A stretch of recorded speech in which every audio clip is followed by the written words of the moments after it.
शीर्षक पीपल के पेड़ के नीचे फुसफुसाहट। जब शहरी पुरातत्वविद डॉक्टर अर्जुन मेहरा को केरल के जंगलों में एक भूले बिसरे मंदिर के बारे में एक गुमनाम सूचना मिलती है, तो वह एक टीम को जंगल में ले जाता है, इस बात से अनजान कि वह किसी प्राचीन और प्रतिशोधी चीज के क्षेत्र में कदम रख रहा है। पवित्र पीपल के पेड़ की जड़ों के नीचे एक सीलबंद मंदिर है, जिसे एक शक्तिशाली यक्षिणी को कैद करने के लिए बनाया गया था। जो कभी रक्षक थी, अब बदला लेने की प्यास वाली एक शापित इकाई है। जैसे जैसे प्राचीन मोहरें कमजोर होती जाती हैं और रहस्य सामने आते हैं, टीम को एक ऐसी भयावहता का सामना करना पड़ता है जो समय और तर्क से परे है। मानसून की बारिश डॉ अर्जुन मेहरा के अध्ययन कक्ष की खिड़कियों से टकरा रही थी, जिससे बाहर की दुनिया हरे और भूरे रंग की धुंधली हो गई थी। अंदर एक प्राचीन डेस्क लैंप की गर्म चमक किताबों की अलमारियों पर छाया डाल रही थी, जो प्राचीन पांडुलिपियों, टूटे हुए स्क्रॉल और भूले हुए अभियानों से फील्ड जर्नल से भरी हुई थी। अर्जुन अपनी थकी हुई मांसपेशियों को खींचते हुए अपनी कुर्सी पर पीछे झुक गया। तभी एक तेज दस्तक ने उसे चौंका दिया। उसे आगंतुकों की उम्मीद नहीं थी। उसने दरवाजा खोला और एक लंबा व्यक्ति देखा, जो नम रेनकोट में लिपटा हुआ था। उसका चेहरा हुड से आंशिक रूप से छिपा हुआ था। बिना कुछ कहे आगंतुक ने एक सादा, मौसम से सना हुआ लिफाफा बढ़ाया और रात में गायब हो गया। हैरान होकर अर्जुन ने इसे फाड़ दिया। अंदर का कागज खुरदरा था, मानो हाथ से बनाया गया हो, और स्याही गहरी लाल थी, बहुत लाल, लगभग सूखे खून की तरह। लिखावट सुंदर थी, लेकिन जल्दबाजी में लिखी गई थी। डॉ मेहरा केरल के कालापारा गांव में पीपल के पेड़ की जड़ों के नीचे एक मंदिर है। इसने सदियों से सूरज नहीं देखा है। इसे एक कारण से सील कर दिया गया था। वहां सो रहे लोगों को परेशान न करें, लेकिन अगर आपको करना ही है तो उन लोगों को साथ लाएं जो इसकी कीमत समझते हैं। आपको नक्शा संलग्न मिलेगा, इसका बुद्धिमानी से उपयोग करें। एक मित्र उसने लिफाफे को उल्टा किया और देखा कि एक भंगुर चर्मपत्र बाहर निकल रहा है। यह एक हाथ से बनाया गया नक्शा था, घने जंगल के बीच में एक लाल रंग के एक्स के साथ चिह्नित। कालापारा नाम पर 3 बार घेरा बनाया गया था, मानो हताशा में। अर्जुन का दिल धड़क रहा था। उसने यह नाम पहले भी सुना था, कालापारा। एक ऐसा गांव जिसके बारे में पुरातत्वविदों में कानाफूसी होती थी, फिर भी आधिकारिक अभिलेखों में इसका नाम नहीं था। किंवदंती के अनुसार यह शापित था। एक सदी से भी पहले कई अस्पष्ट मौतों के बाद इसे छोड़ दिया गया था। अधिकांश लोगों ने कहानियों को लोक कथा के रूप में खारिज कर दिया, लेकिन अब इस नक्शे को हाथ में लेकर अर्जुन को कुछ ऐसा महसूस हुआ जो उसने सालों से महसूस नहीं किया था। संभावना। वह अपने फोन तक पहुंचने से पहले काफी देर तक बारिश को देखता रहा। अर्जुन की पहली कॉल प्रोफेसर मीनाक्षी राव को थी, जो एक सांस्कृतिक इतिहासकार हैं और जिन्होंने दशकों तक भारत की गूढ़ परंपराओं को एक साथ जोड़ने में बिताया था। खास तौर पर वे परंपराएं जिन्हें छूने से दूसरे लोग डरते थे। उन्होंने उन्हें विश्वविद्यालय के पुस्तकालय के पीछे अपनी सामान्य जगह पर पाया, धूल भरी किताबों और आधे भरे चाय के प्यालों से घिरी हुई। उन्होंने पत्र और नक्शा मेज पर सरका दिया। उसने लिफाफे पर नजर डालने से पहले मुश्किल से नक्शे पर नजर डाली। कलापारा, उसने फुसफुसाया। मुझे लगा कि यह सिर्फ एक मिथक है। मैं इसे ढूंढना चाहता हूं, अर्जुन ने कहा। मीना, वहां कुछ दबा हुआ है, कुछ प्राचीन, और मुझे लगता है कि यह यक्षिणी पंथों से जुड़ा है, जिसका जिक्र तुमने पिछले साल अपने शोधपत्रों में किया था। उसने भौहें सिकोड़ी। यक्षिणियाओं कभी भी सिर्फ मिथक नहीं थीं, वे कभी रक्षक थीं, प्रकृति और उर्वरता की संरक्षक। लेकिन कुछ कुछ बदल गईं, सत्ता या प्रतिशोध से विकृत हो गईं। तुम जो सुझाव दे रहे हो वह खतरनाक है, अर्जुन। जाने का और भी कारण है। मैं एक टीम बना रही हूं। एक लंबे विराम के बाद मीनाक्षी ने आह भरी। तो तुम्हें किसी ऐसे व्यक्ति की जरूरत होगी जो उस जमीन को जानता हो। मैं फोन करूंगी। अगली सुबह वे कोच्चि के किनारे एक ढहते हुए चाय के घर में अपने गाइड से मिले। उसका नाम रवि नायर था, एक लंबा शांत आदमी जिसकी चाल किसी ऐसे व्यक्ति की तरह थी जो आंखों पर पट्टी बांधकर जंगल में घूमता था। उसकी बाईं आंख धुंधली थी, राख की तरह दूधिया सफेद। अफवाह थी। वह एक बार एक निषिद्ध उपवन में चला गया था और बदल गया था। तुम कालापारा जाना चाहते हो? रवि ने धीमी आवाज में पूछा। अर्जुन ने जवाब दिया। हमारा मानना है कि वहां एक मंदिर है। जिंदा वापस आने के लिए आपको सिर्फ विश्वास से ज्यादा की जरूरत होगी। उसने बुदबुदाया, लेकिन फिर सिर हिलाया। मैं तुम्हें ले चलूंगा। उन्होंने समूह को कबीर सिंह के साथ पूरा किया, जो एक डॉक्यूमेंट्री फिल्म निर्माता है, जिसने भारत भर में तथाकथित भूतिया स्थलों का भंडाफोड़ करके अपना नाम बनाया था। वह अहंकार की हद तक संदेहवादी था, लेकिन उसका ड्रोन फुटेज और नाइट विजन गियर अमूल्य होगा। तो अब हम भूत की कहानियों का पीछा कर रहे हैं, कबीर ने अपने कैमरे के रिग को ठीक करते हुए कहा। उस रात जब समूह ने नक्शे की समीक्षा की, तो रवि ने अपनी उंगली से एक मोटा रास्ता बनाया। हम 2 दिनों में कालापारा पहुंच जाएंगे, लेकिन एक बार जब हम नदी पार कर लेंगे, तो हम किसी सड़क का अनुसरण नहीं करेंगे। कोई जीपीएस नहीं, केवल स्मृति। मीनाक्षी नक्शे पर झुक गई। और पीपल का पेड़? रवि की अभिव्यक्ति काली पड़ गई।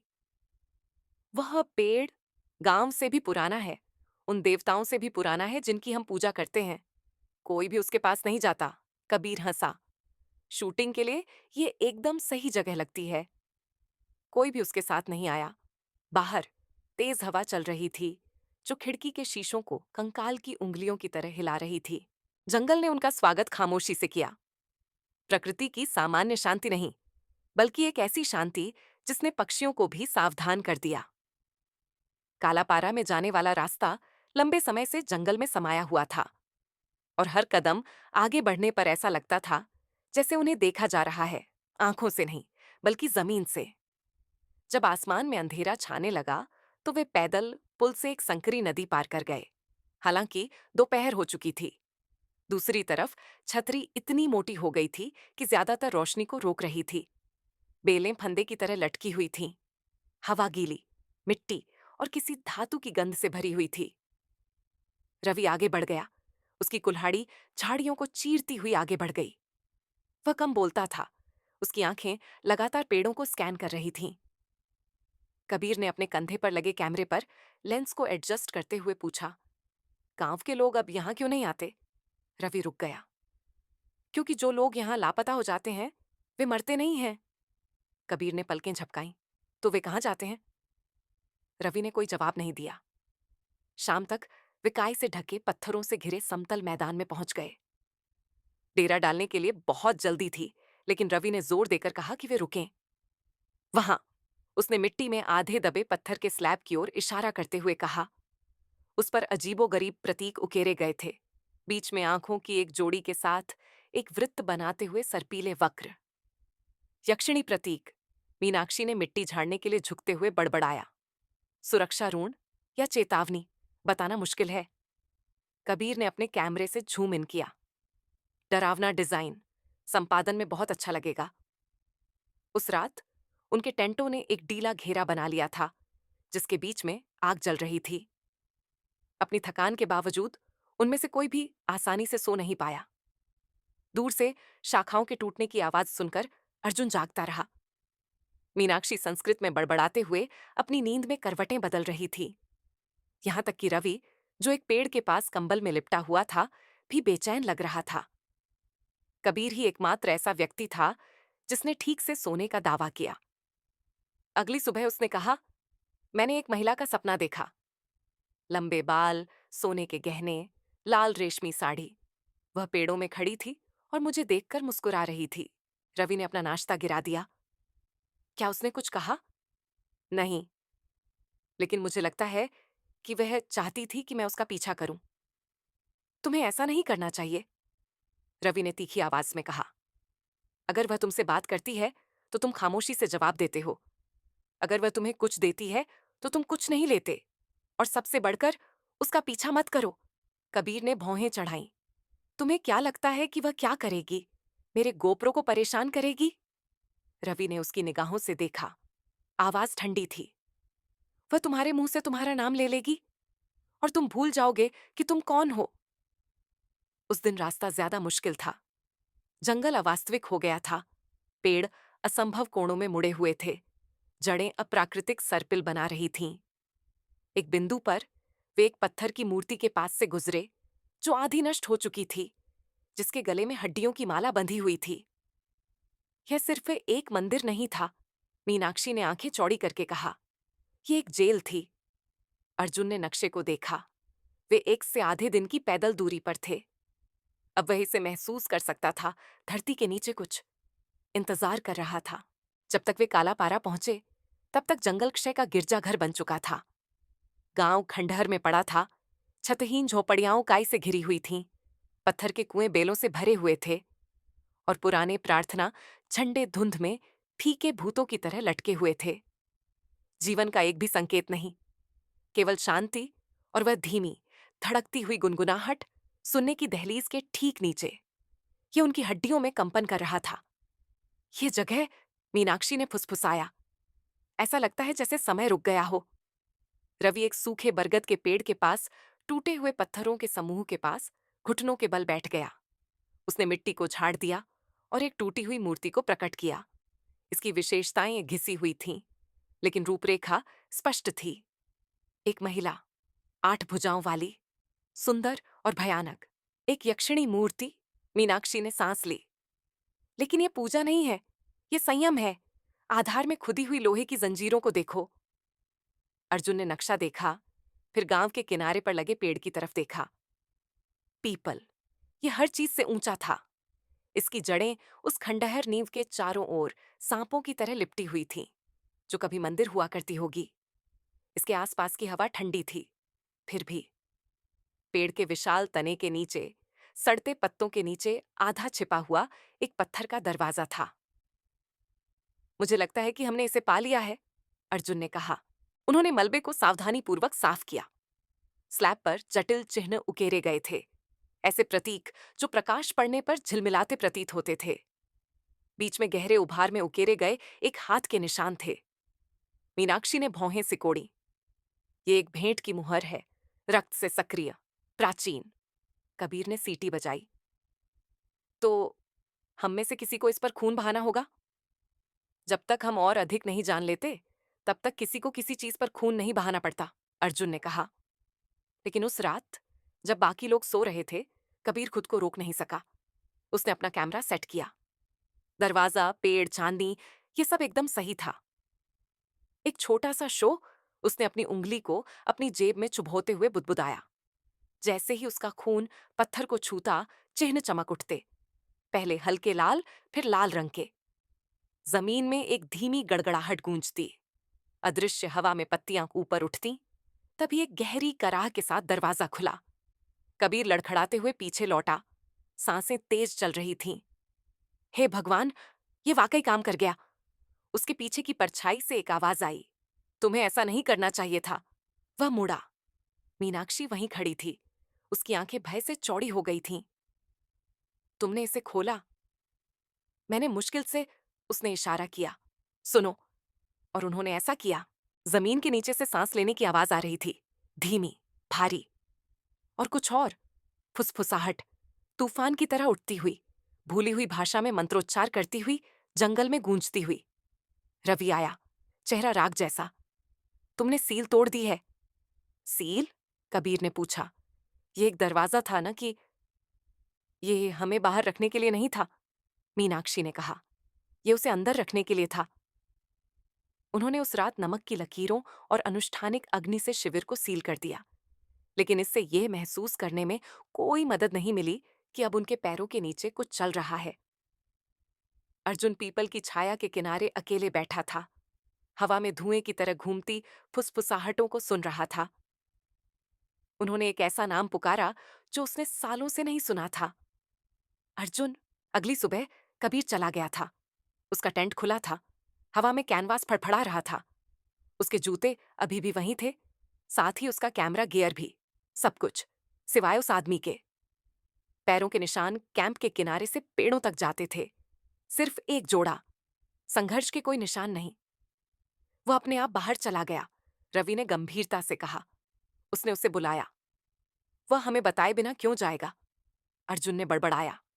मीनाक्षी ने कुछ नहीं कहा। वह जंगल को देखती रही, पीली और शांत, उंगलियां सौ गले में ताबीज बांध रही थीं। एक चांदी का त्रिशूल जिस पर प्राचीन रून खुदे हुए थे। मैंने भी यही सपना देखा था, उसने फुसफुसाते हुए कहा। कल रात वह पेड़ के नीचे खड़ी थी, उसकी आंखें काली थीं, अंतहीन, और उसने मेरा नाम ऐसे कहा जैसे वह हमेशा से जानती हो। रवि पैरों के निशानों के पास घुटनों के बल बैठा और किनारों को देखा। पगडंडी कुछ मीटर आगे जाकर खत्म हो जाती है। इस बिंदु से आगे कोई निशान नहीं, मानो वह गायब हो गया हो। अर्जुन धुंध में घूरता रहा। हम उसके पीछे चलते हैं। नहीं, रवि ने दृढ़ता से कहा। अगर वह उसे ले गई है तो उसे वापस पाना संभव नहीं है। वह जैसा था वैसा नहीं। फिर भी वे सूर्यास्त तक खोजते रहे। जंगल उनके चारों ओर घूमता रहा, भ्रमित करने वाला और अजीब। पेड़ों की छाल पर अजीब चिन्ह दिखाई देने लगे, संस्कृत से भी पुरानी किसी भाषा में उकेरे गए। चेहरे छाया में टिमटिमाते हुए लग रहे थे। तब अर्जुन ने उसे देखा, बस एक पल के लिए, पेड़ों के बीच। लाल साड़ी में एक महिला, उसके पीछे धुएं की तरह बाल बह रहे थे। सोने की चूड़ियां हल्की सी खनक रही थीं। उसकी आंखें उसकी आंखों से मिलीं और बाकी सब कुछ दूर हो गया। जंगल, आवाजें, यहां तक कि डर भी। मेरे पास वापस आओ अर्जुन, उसने फुसफुसाया। जब उसने पलक झपकाई तो वह चली गई। वे कांपते हुए शिविर में लौट आए। उस रात कोई भी नहीं सोया। आग धीमी जल रही थी। मीनाक्षी ने आखिरकार बात की। वह हमें जानती है, सिर्फ हमारे नाम नहीं। हम कौन थे, हम क्या छिपाते हैं। रवि ने सिर हिलाया। यह उसका तरीका है, वह तुम्हारे रहस्यों को गहनों की तरह पहनती है। मीनाक्षी ने अर्जुन की ओर देखा। तुमने भी उसे देखा है ना? वह झिंझका, फिर सिर हिलाया। उसने मुझे अर्जुन कहा। मीनाक्षी ऐसी दिख रही थी जैसे उसे इसकी उम्मीद थी। कुछ परंपराओं में यक्षिणियां विशिष्ट आत्माओं से बंधी होती थीं, प्रेमी, शत्रु, आजीवन साथी। अगर वह तुम्हें ऐसा कह रही है तो हो सकता है कि तुम एक बार उससे बंधे रहे हो। पहले, किससे पहले? तुम्हारे जन्म से पहले। आधी रात के बाद कबीर वापस आ गया, लेकिन वह नहीं था। वह नंगे पांव, खाली आंखों से शिविर में चला गया। उसकी त्वचा पीली थी, होंठ फटे हुए थे, बाल बिखरे हुए थे। वह आग के पास ऐसे बैठा था जैसे कुछ हुआ ही ना हो। तुम कहाँ थे? अर्जुन ने पूछा। कबीर मुस्कुराया। उसने मुझे सच्चाई दिखाई। उसने मुझे दिखाया कि हम वास्तव में क्या हैं। रवि धीरे से उठा। वह खुद नहीं है। मैं अब पहले से कहीं ज्यादा खुद हूं। कबीर ने एक एक करके उन सभी को देखते हुए कहा। वह आ रही है, वह पहले से ही यहां है, वह अभी जाग रही है। फिर उसने सीधे अर्जुन की ओर देखा। वह तुम्हें याद करती है। और वह हंसने लगा। अर्जुन राख में घुटते हुए उठा। उसके फेफड़े जल रहे थे। उसकी त्वचा प्रेत की गर्मी से फफोले पड़ रही थी। उसके चारों ओर दुनिया आग थी। लाल पत्थर की इमारतें धुएं से काले आसमान के नीचे ढह रही थीं। लोग भाग रहे थे, चीख रहे थे। बीच में एक मंदिर जल रहा था। उसके खंभे टूटी हड्डियों की तरह ढह रहे थे। और वह इन सब के बीच खड़ी थी, यक्षिणी। लेकिन वह अलग थी, दिव्य, दीप्तिमान, पिघले हुए सोने जैसी आंखें, लाल रेशम में लिपटी हुई, जो उसके चारों ओर लौ की तरह नाच रही थी। उसके बाल हवा में लहरा रहे थे और उसकी 8 भुजाएं स्वर्ग की ओर फैली हुई थीं। वह चिल्लाई नहीं, उसने गाया प्रतिशोध का गीत। और फिर उसने उसकी ओर देखा। अर्जुन, तुमने अपना वादा तोड़ दिया, उसने कहा। तुमने मुझे अपना जीवन देने की कसम खाई और फिर तुमने उन्हें मुझे जंजीरों में जकड़ने दिया। अर्जुन अपने घुटनों पर गिर गया। मुझे नहीं पता था। तुमने उन्हें चुना, उनके मंदिर, उनके भगवान।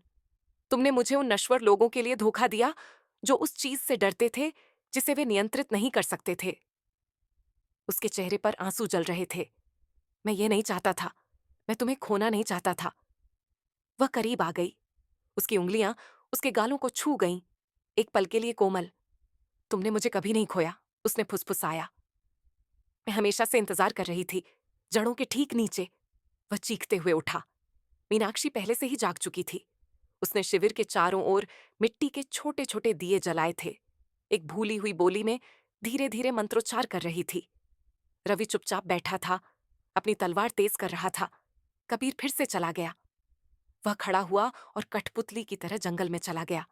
मीनाक्षी ने कहा, एक शब्द भी नहीं बोला।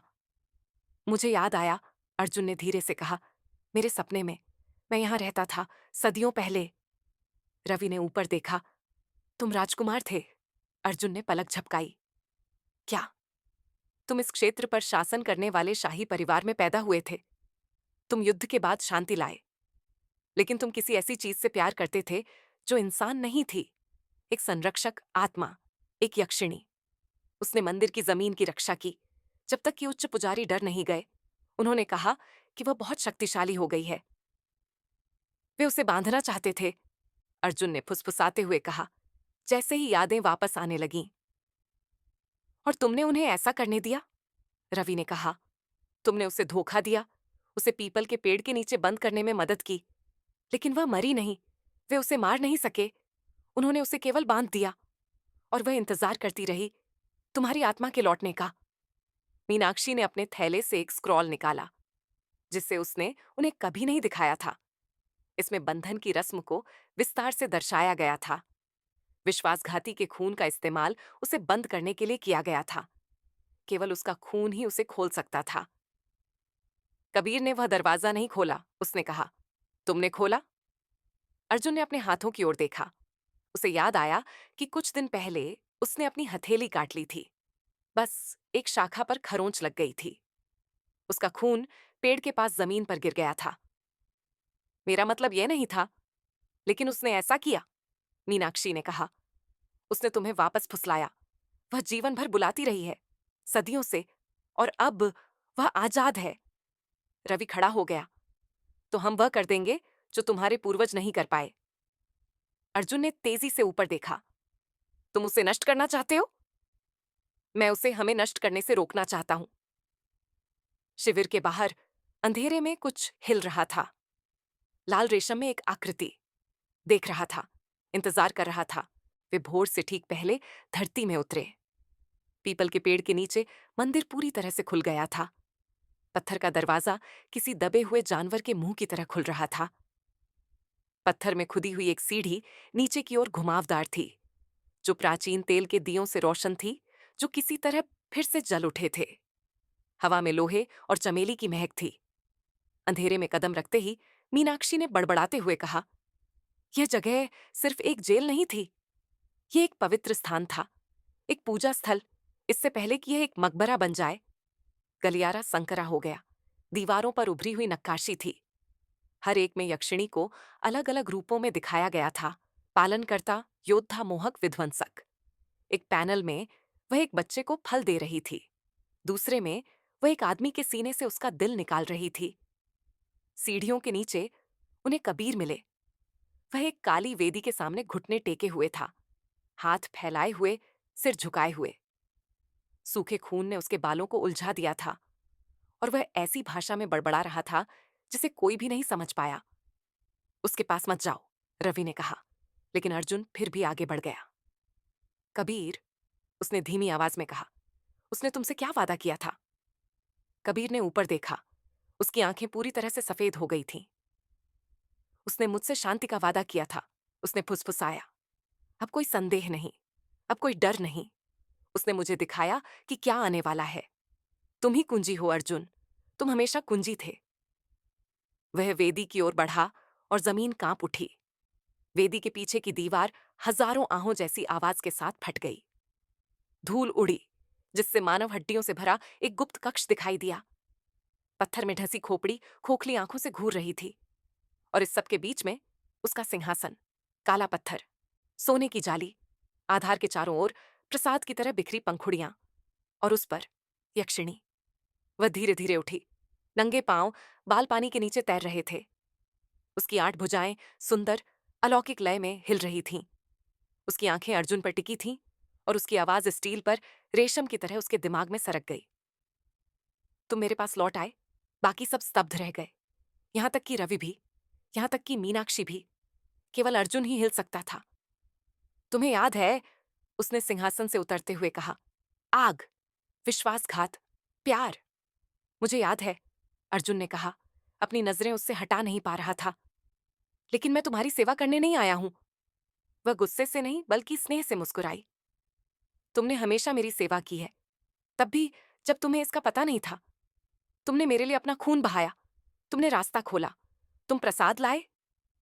उसने इशारा किया और दीवारों पर लगी हड्डियां कांप उठीं, नए पैटर्न में बदल गईं। चेहरे उभर आए, यादें, जीवन जो उसके साथ गुजरे थे, सब खत्म हो गए। मैं तुम्हें फिर से सब कुछ दे सकती हूँ, उसने कहा। शक्ति, प्यार, अमृता, एक बार फिर मेरे बगल में राज करो। अर्जुन की सांस अटक गई। उसके पीछे मीनाक्षी फुसफुसाई, मत सुनो, ये प्यार नहीं है, ये भूख है। लेकिन यक्षिणी ने सुन लिया। उसका सिर झुका और अचानक वह मीनाक्षी के सामने थी।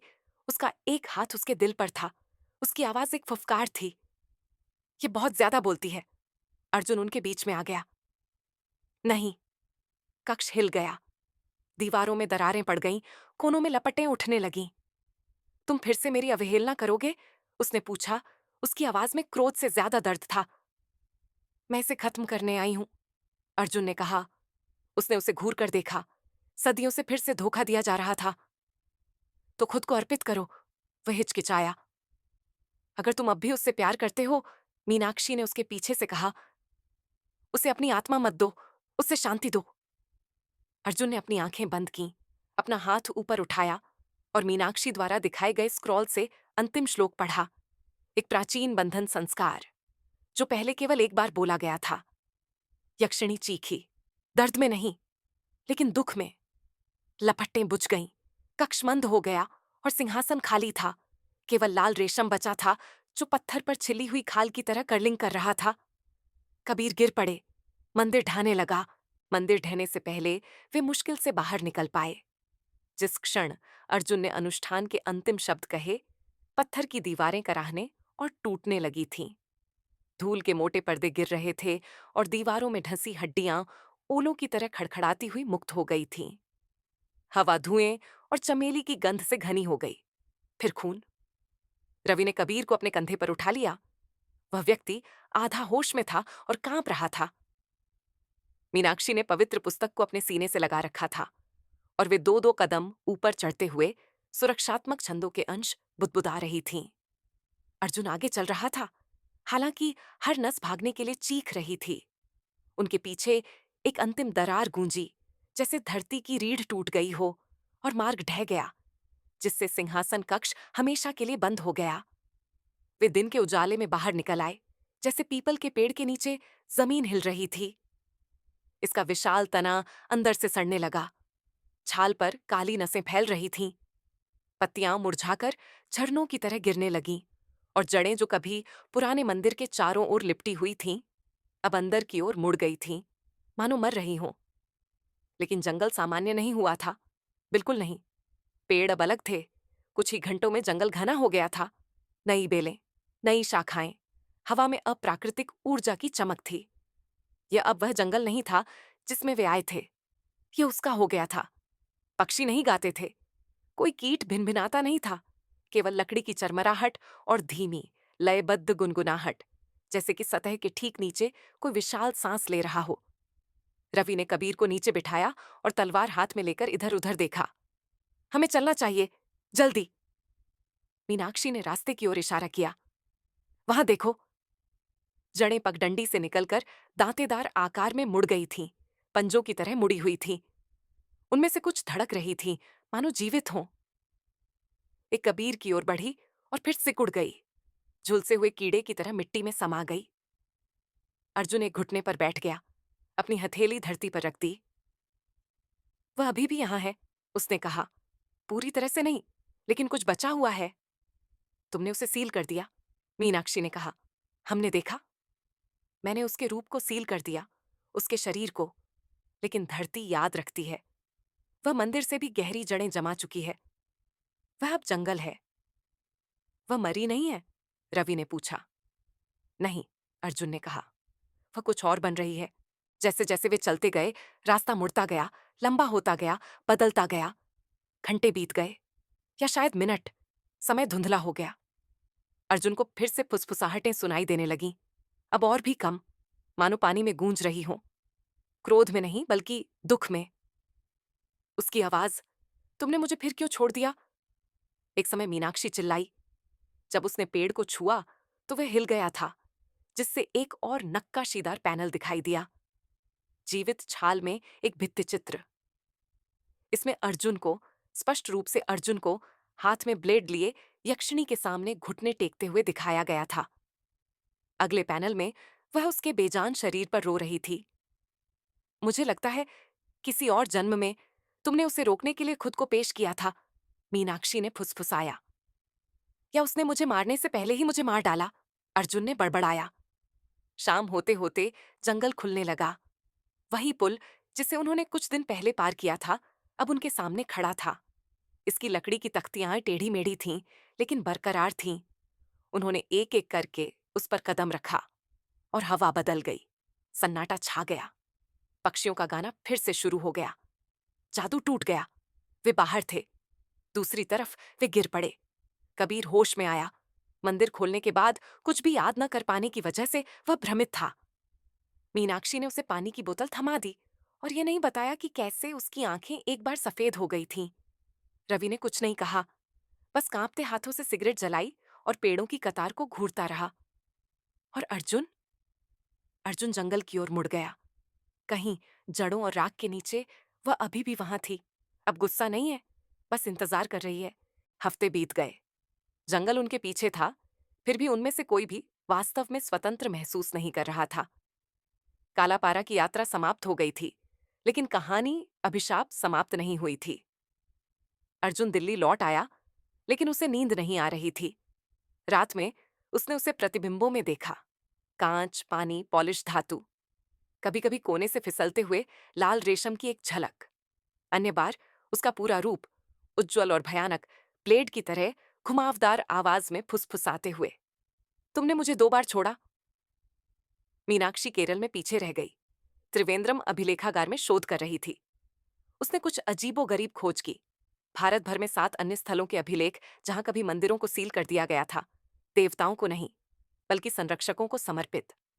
आत्माएं, यक्षिणी, नाग, पिशाच, सभी महिलाएं, सभी शक्तिशाली, और सभी ने धोखा दिया। प्रत्येक स्थल पर एक समान किंवदंती थी।